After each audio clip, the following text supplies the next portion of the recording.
Hey, this is Dave DeCamp from antiwar.com. This is anti-war news for Wednesday, April 19th, 2023.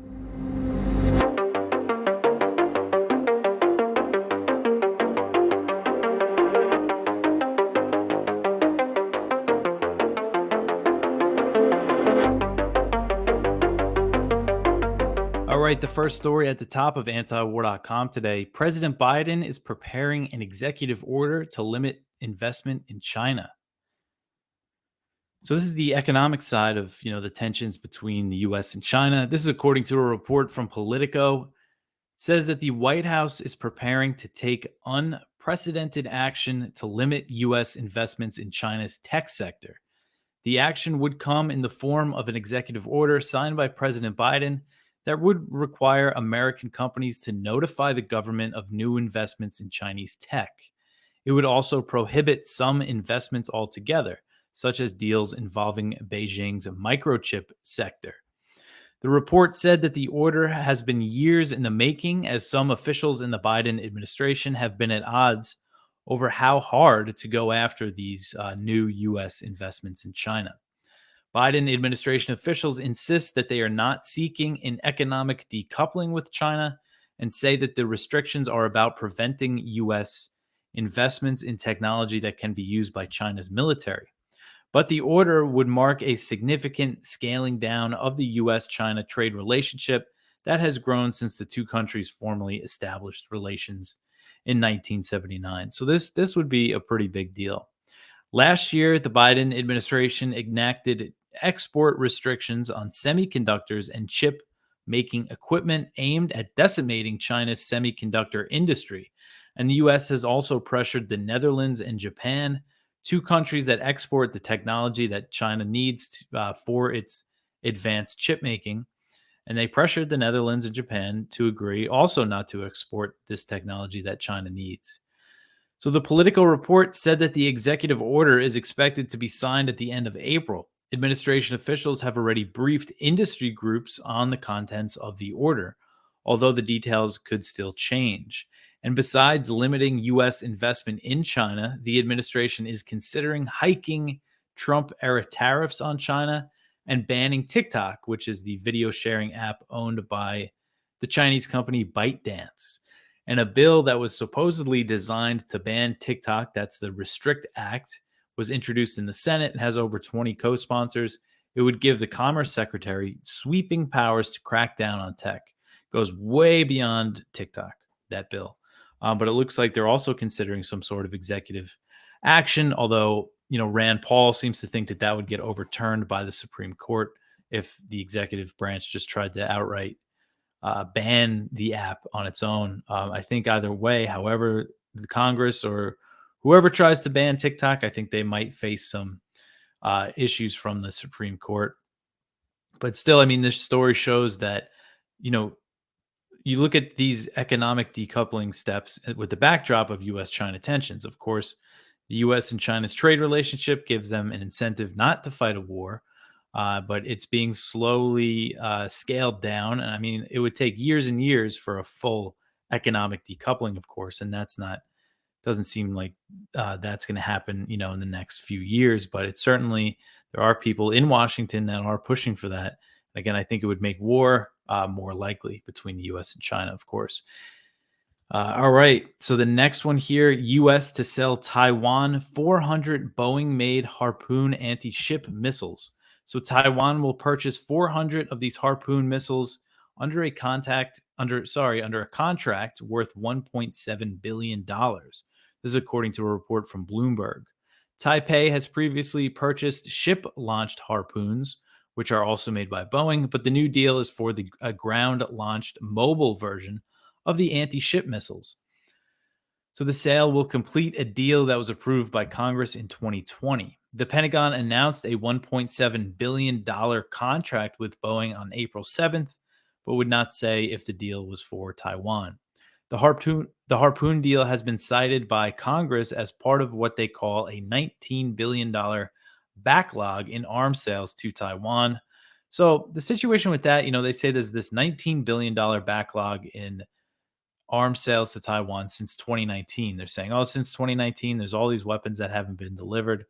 But, it typically takes years to fulfill these arms deals. There's contracting periods and, they have to make them, which takes a while, and deliver them. And there is an order because usually, Raytheon or Boeing or whoever's making the weapon, they usually have other customers lined up. But this is kind of the talking point we hear from the China hawks in Washington. They want to prioritize getting the weapons to Taiwan. And I think there definitely will be delays because Taiwan wants a lot of the things they're sending to Ukraine. So I'm sure that is causing some sort of delay. But the idea that all these weapons they bought should already be there, I think, is just wrong. And it does show, in recent years, the U.S. has really scrambled to sell weapons to Taiwan. And news of the Harpoon sale, of course, it comes as tensions between the U.S. and China are soaring over Taiwan. Beijing just recently concluded major live fire drills around the island that were a direct response to House Speaker Kevin McCarthy's meeting with Taiwanese President Tsai Ing-wen. And also, just mentioning what I went over yesterday, Taiwanese media reports that over 200 U.S. troops are now in Taiwan to help train the island's armed forces. So I saw that in more Taiwanese media today, but just hasn't gotten much attention in the U.S. And in Western press that there's that many U.S. troops in Taiwan now, which is a pretty significant increase in the U.S. military presence on Taiwan. According to the Wall Street Journal, before this deployment, it was 30 troops as of last year. So up to 200 now. It's definitely significant. And it goes to show, the U.S. is dead set on increasing its relationship with Taiwan, despite the tensions it will cause with China. All right, the next one here, this is from Kyle Anzalone over at the Libertarian Institute. The White House slams Brazil for its comments accusing the U.S. of encouraging war in Ukraine. So the White House has accused Lula, the Brazilian president, of repeating Russian and Chinese propaganda. While visiting China, Lula said that the U.S. should stop encouraging the war in Ukraine and seek peace instead. Speaking with reporters on Tuesday, the White House's National Security Council spokesperson, John Kirby, lashed out at Lula. He's really had some quotes lately, this John Kirby fella. So Kirby said, quote, Brazil has substantively and rhetorically approached this issue by suggesting that the United States and Europe are somehow not interested in peace or that we share responsibility for the war. In this case, Brazil is parroting Russian and Chinese propaganda without at all looking at the facts, end quote. So Kirby is the same guy who said before Xi went to Moscow that the U.S. was against a ceasefire in Ukraine, that a ceasefire would be unacceptable. So I think, Lula has every, is correct to think that the U.S. is not interested in peace. I mean, it's over a year now, and they have not called for negotiations. They're just flooding the country with weapons. And these recent leaks show us that they don't think they could regain any significant territory, that they don't think there's going to be peace talks. But the policy seems to be just keep fueling this war no matter what. So Kirby went on to call Lula's statement simply misguided and deeply problematic. And then Kyle just goes over what Lula said, saying that the United States should stop encouraging the war and start talking about peace. He also said that the EU needs to start talking about peace. Then on Sunday, Lula further disputed the Western narrative about the war in Ukraine by arguing that Kiev and Moscow both bear responsibility for the conflict. He said they both decided to go to war. And then he mentions again that Lula is calling for this group of neutral countries or countries interested in peace in Ukraine to start working towards a peace, to encourage all the sides to negotiate. All right, the next one here, the G7 foreign ministers vow to increase Russia sanctions and they slam China. So on Tuesday, the foreign ministers of the G7 nations, they vowed to increase sanctions on Russia, and they issued a scathing statement against Beijing after 3 days of talks in Japan. So the foreign ministers of the U.S., Britain, France, Germany, Italy, Canada, and Japan, those are the G7 nations, they said in a joint statement that they would intensify sanctions against Russia, and they threatened countries that looked to circumvent sanctions or provide Moscow with support. So the statement said, quote, we remain committed to intensifying sanctions against Russia, coordinating and fully enforcing them, including through the Enforcement Coordination Mechanism, and countering Russia's and third parties' attempts to evade and undermine our sanctions measures. We reiterate our call on third parties to cease assistance to Russia's war or face severe costs, end quote. Concerning China, the ministers said that they recognize, quote, the importance of engaging candidly with and expressing our concerns directly to China, end quote. They acknowledged the need to work together with China on other issues, but they went on to really criticize Beijing. So they said, quote, we reiterate our call for China to act as a responsible member of the international community, end quote. They slammed China for its actions in the South China Sea, Hong Kong, and over allegations of human rights abuses in Xinjiang and Tibet. The statement said, quote, we remind China of the need to uphold the purposes and principles of the UN Charter and abstain from threats, coercion, intimidation, or the use of force, end quote. Because the U.S. never uses force or threatens anybody. The ministers also mentioned Taiwan, saying that they reaffirm the importance of peace and stability across the Taiwan Strait. So in response to the statement, of course, China is not happy. Chinese Foreign Ministry spokesman Wang Wenbin said, quote, the G7 foreign ministers in meeting grossly interfered in China's internal affairs and maliciously smeared and discredited China, end quote. He said that their joint statement reflects their arrogance and prejudice, and he said that they have filed complaints to Japan, who hosted the talks. So the ministers also condemned North Korea's recent weapons tests, which have been provoked by the resumption of massive U.S.-South Korea war games. And this G7 meeting of ministers, it comes about a month before a summit of G7 leaders will be held in Hiroshima, Japan, from May 19th to the 21st. So that will be next week. I'm sure that's going to be a big bash, Russia and China bashing festival, in the city that the United States dropped a nuke on once. There's definitely some symbolism there. All right. The next one here, Macron seeks China's help on Russia-Ukraine talks. So French President Emmanuel Macron is seeking China's help to figure out a way to bring Russia and Ukraine to the negotiating table. So this is from a Bloomberg report, which cited people familiar with the plan, who said Macron tasked his diplomatic advisor, Emmanuel Bon, to discuss the idea with China's top diplomat, Wang Yi. China has emerged as a potential mediator between Russia and Ukraine, as we know. Although Xi Jinping, the president, he still has not spoken with Zelensky. There was some reports that were saying he was going to. Zelensky said he wanted to, but we haven't seen it yet, at least publicly. It's not known that they talked since Russia invaded last year. So unlike President Biden, who immediately rejected the idea of China's peace initiative, Macron has publicly expressed support for Beijing's efforts. During a visit to China last week, he said that he could count on Xi to bring the warring parties to the negotiating table. So while France has followed the EU and NATO, in the sanctions and the military support for Kiev, Macron has repeatedly called for negotiations to end the war. He previously warned against humiliating Russia, I think referring to, the end of World War I, when the Treaty of Versailles and the humiliation of Germany, which led to another world war. And he also said that Russia's security concerns must be taken into account in a future peace deal. And of course they do. Yeah, and of course this is going to end in some sort of peace deal. That's how wars end. The sources told Bloomberg that any future negotiations would hinge on a successful Ukrainian counteroffensive, but that appears to be increasingly unlikely, as these leaked documents show. The U.S. doesn't think Kiev can take any significant territory. Zelensky himself has also expressed doubt about the offensive, and other Ukrainian officials have as well.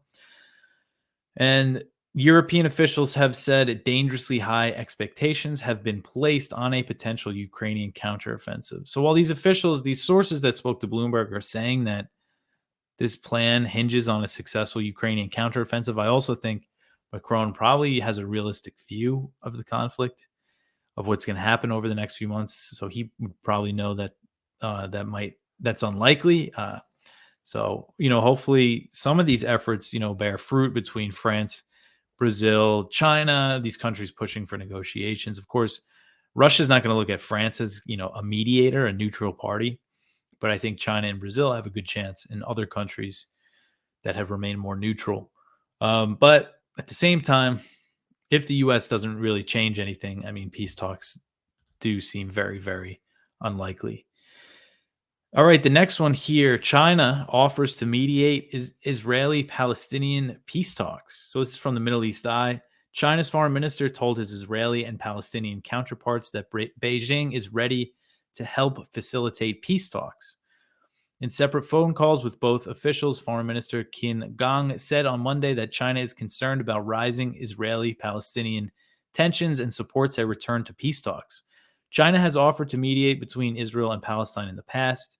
Its most recent pitch came during the May 2021 war between Israel and fighters in the besieged Gaza Strip when it introduced a 4-point peace proposal. An Egyptian brokered bilateral ceasefire with U.S. backing eventually ended the fighting. But the new Chinese offer comes amid signs that Beijing is growing more serious about boosting its political role in the region. Last month, it brokered a deal between arch rivals Saudi Arabia and Iran to restore diplomatic relations. Qin told Israeli Foreign Minister Eli Cohen that the Iran-Saudi deal offered a fine example of overcoming differences through dialogue, according to the Chinese Foreign Ministry statement.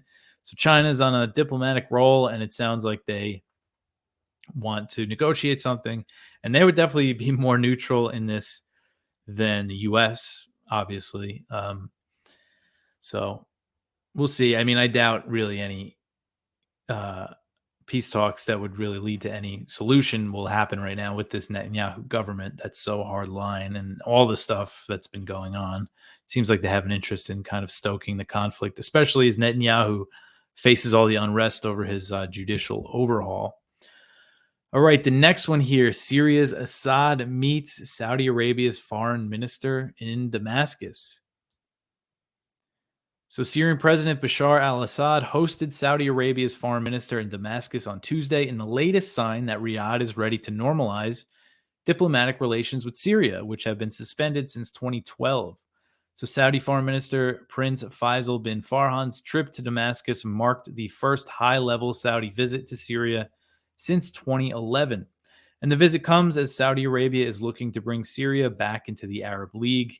In a statement, the Saudi Foreign Ministry said bin Farhan's trip showed Riyadh's desire to find a solution to the conflict in Syria that would, quote, Arab identity and return to its Arab surroundings, end quote. So also on Tuesday, Syria's foreign minister visited Tunisia, the northern African nation, and that trip, he's there to restore diplomatic ties with Tunisia. And Tunisia severed relations with Damascus in 2012 as well. So more normalization with Syria and regional countries. The Saudis are facing some resistance among other Arab nations, mainly Qatar, from what I hear, and also Morocco and Kuwait, but I think Qatar is the big one. And of course, the U.S. is opposed to the idea, but Riyadh, they seem determined to follow through with all these meetings that they've been holding with Syrian officials. So hopefully this leads to enough pressure to get the U.S. to leave Syria. All right, the next one here. The U.S. approves an F-16 equipment sale to Turkey after Finland NATO approval.